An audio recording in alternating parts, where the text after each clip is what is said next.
Hey friend, what freedoms matter most to you? Are there basic freedoms and higher freedoms? Is there liberty that can be taken away and freedom that cannot be taken away? Does it help to group things into negative things we want freedom from and positive things we want freedom to do and things we want freedom for? Will it help to distinguish nuances between liberty and freedom? Will categorizing types of freedom help?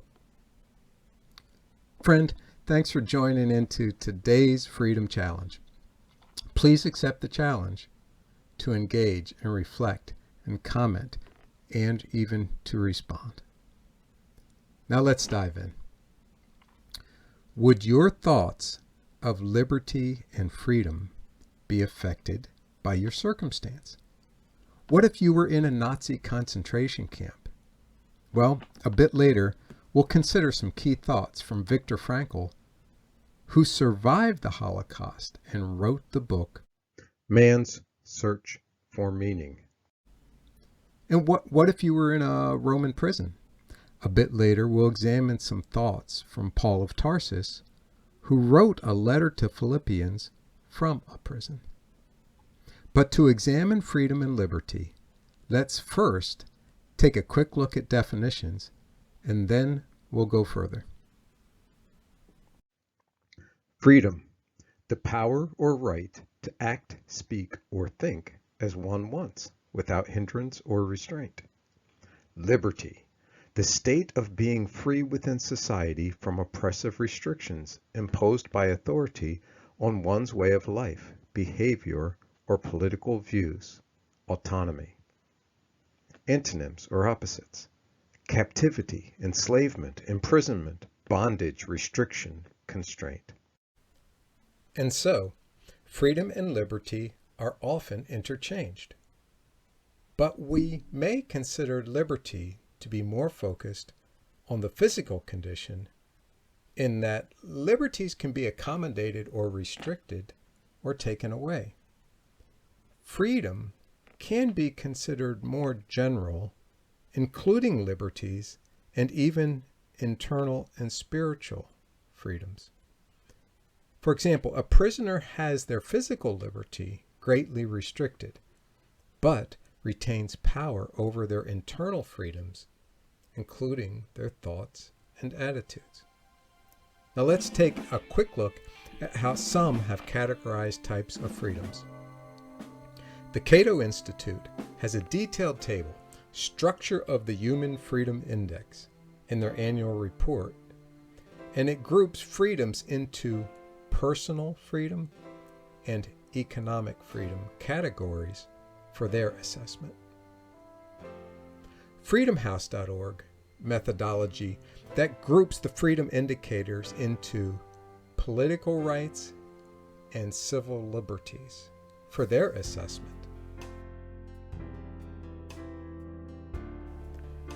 And others have classified freedoms into a set of types, although there does not appear to be a consensus on the categorization.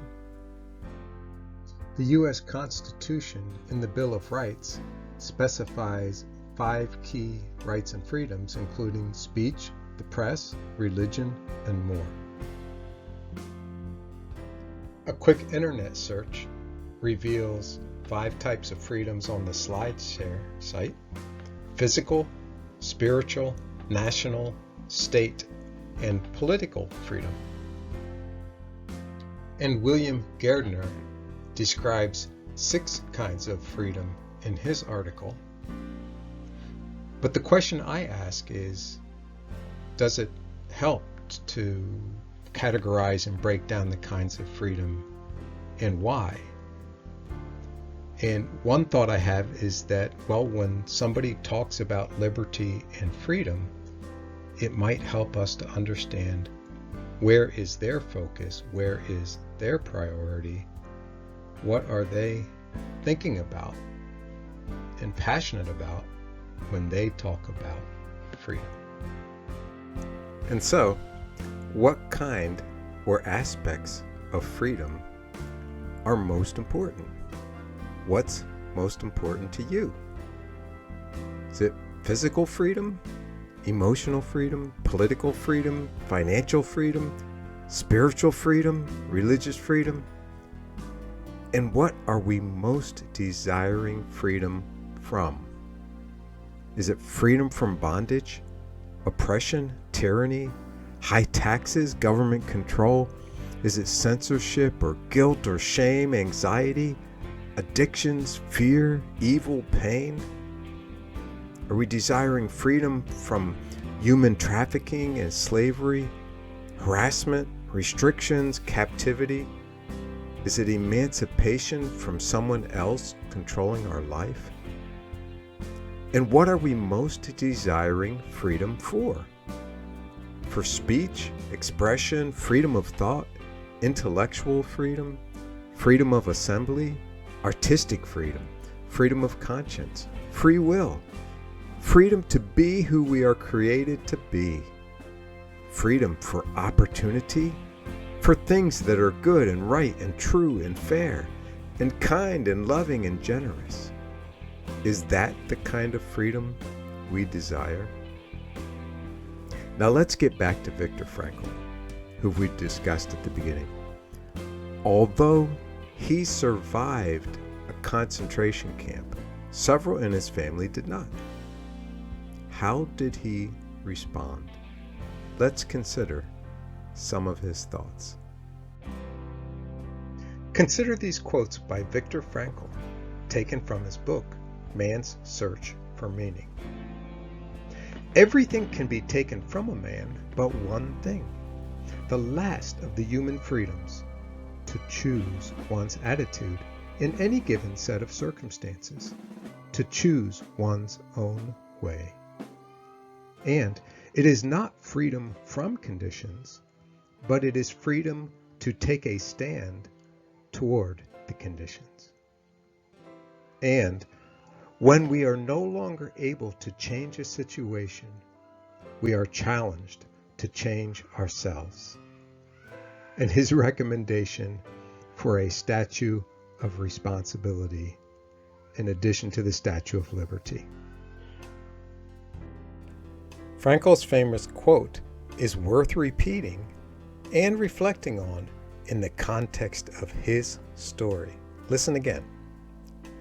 Everything can be taken from a man, but one thing, the last of the human freedoms, to choose one's attitude in any given set of circumstances, to choose one's own way.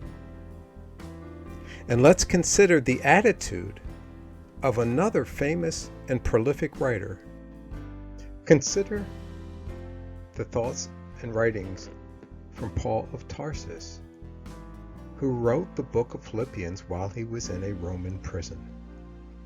Now, we don't have time to go into all the detail, but just consider this book has been referred to as a book of joy.